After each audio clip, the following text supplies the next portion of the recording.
host of the Gridiron.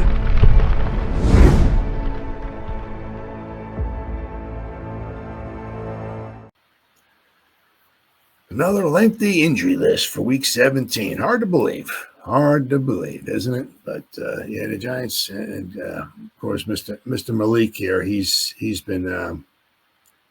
He was talking to some reporters, I believe it was. Obviously not today because it's 1:30 in the morning on a Friday. So I guess it was Thursday. I guess they're talking about he's like a game time decision, whether he goes or not. Now I believe he has a.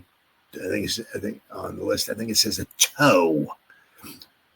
So that's like a new one. So it's like every other week or so, he has a different injury. So, I mean, the guy goes out there and balls. I'm just sometimes like a little lost for words for sometimes, I don't know. I don't.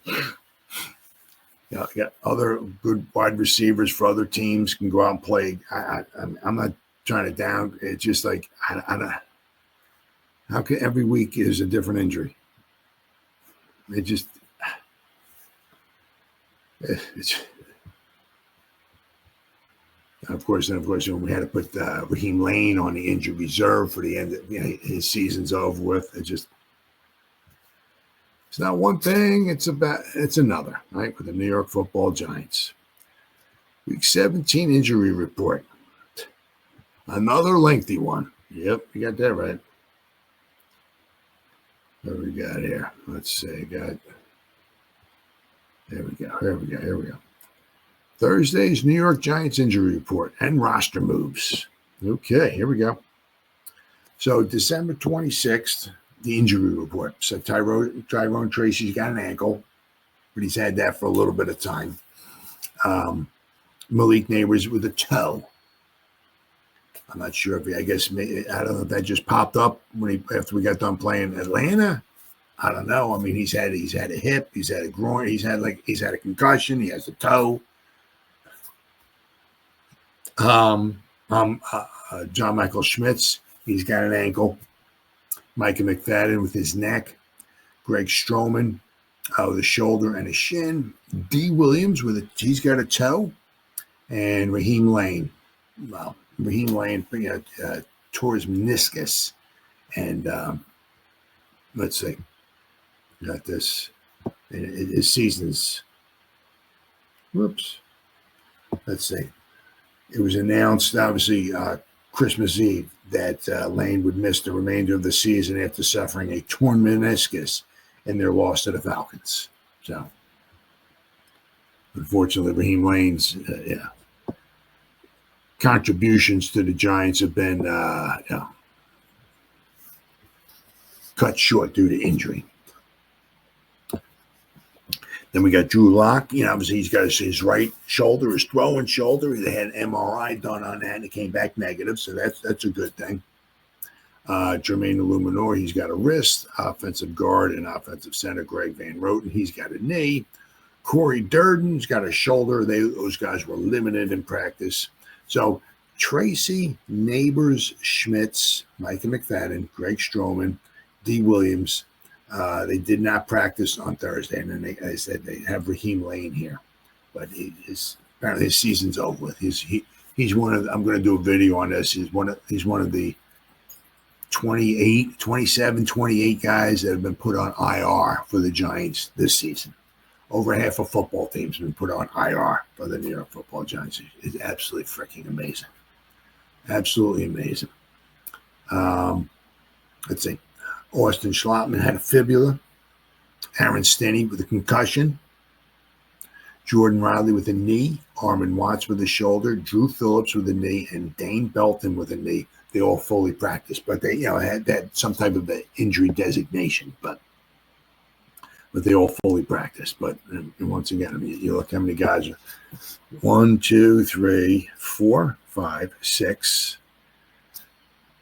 If you, I won't put Layne in there because he's on IR. So that's 6, 7, 8, 9, 10, 11, 12, 13, 14, 15, 16 guys on the list once again. Absolutely amazing. Let's see. On Tuesday, the Giants designated Watts for return from injured reserve. The team placed him on injured reserve in late November with a shoulder injury. On Tuesday, the Giants activated Deontay Johnson from the injured reserve. Johnson was placed on IR in late August with an ankle injury. To make room for Johnson, the Giants waived defensive tackle Casey Rogers, who was then re-signed to the practice squad on Thursday. On Monday, the Giants signed offensive tackle Ricky Lee to the practice squad. 25-year-old, 6'5", 289-pound Lee was originally signed by the Carolina Panthers as an undrafted rookie free agent after the 2023 NFL Draft. He spent time with the Panthers, the Vikings, the Browns, the Arlington Renegades. Ooh. Lee played in 6 games with the Panthers in 2023 exclusively on special teams. Yeah, I mean, offensive tackle, 6'5", no complaints there, 289 pounds. Wow. Now, if you're going back 50 years ago, that is an amazing human specimen. 6'5", almost 290 deep offensive tackle. Whoa, now we're talking.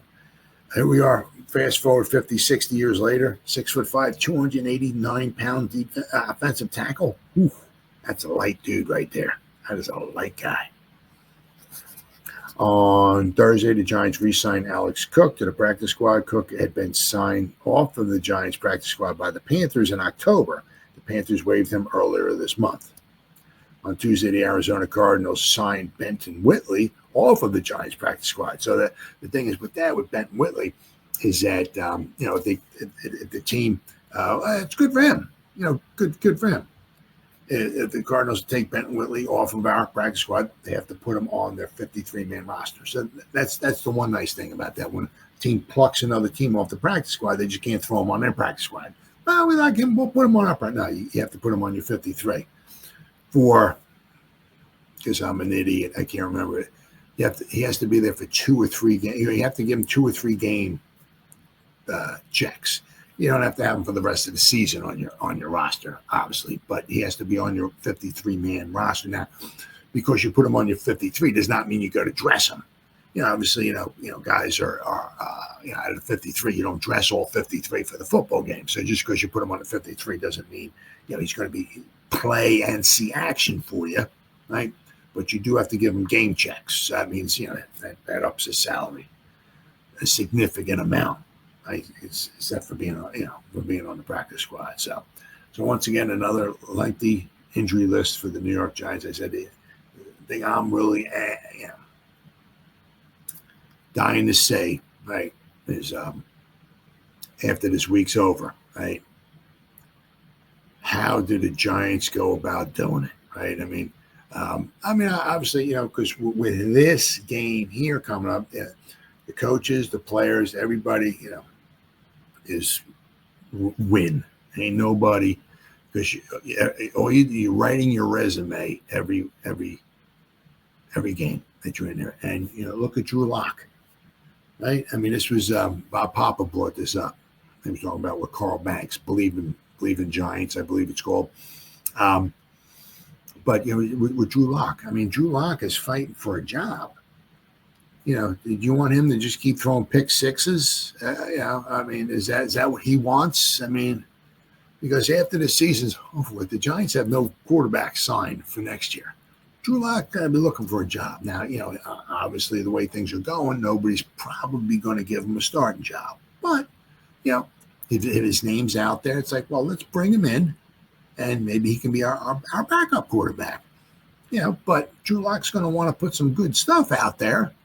Right, so if he does get signed, and when he does get signed, he gets more than 42 cents a week. He's going to want to make something, right? So the better he plays, even if the Giants don't bring him back, one of those other teams out there who needs a backup quarterback will sign him, bring him in, and pay him. So they're all fighting. Everybody's fighting for their lives, for their jobs, and all. And nobody's interested in tanking, right? So, but after this week is over, whether the Giants win or lose, that's going to be very, very interesting to see what transpires with the Eagles. Right? I'm sure, if the Eagles have everything wrapped up, it's going to be interesting to see how low do they go. Because, obviously, if the Giants can, obviously, right, back to finish the season. I'm not saying this is going to happen, but I'm saying the Giants would have finished the season with back-to-back wins, and you actually get 4 wins. Woo. We'll go from number 1 to number 10. I mean, there's a lot of teams that have 3 and 4 losses. I mean, with the Giants' strength of schedule, we would probably, as of right now, if we have 4 wins as of right now, on our strength of schedule, we might even fall out of the top 10. Obviously, you can kiss all these quarterbacks goodbye. It could be a good thing because there's no guarantees. There's no guarantees that Ward and Sanders are going to be the real deal. We can draft Sanders with number 1 overall. 2-3 years from now, and be like, yeah, he really wasn't the quarterback. Just because you draft the quarterback number 1 does not mean he's going to be a Hall of Famer. Right? Some of them just don't work out. Others maybe need the right system. I mean, look at Sam Darnold, right? Didn't work out in Carolina. Didn't work out with the Jets, but man, he looks like Joe Montana, doesn't he, with the Vikings, right? So maybe some of it's the right system and all that. So we'll have to wait and see.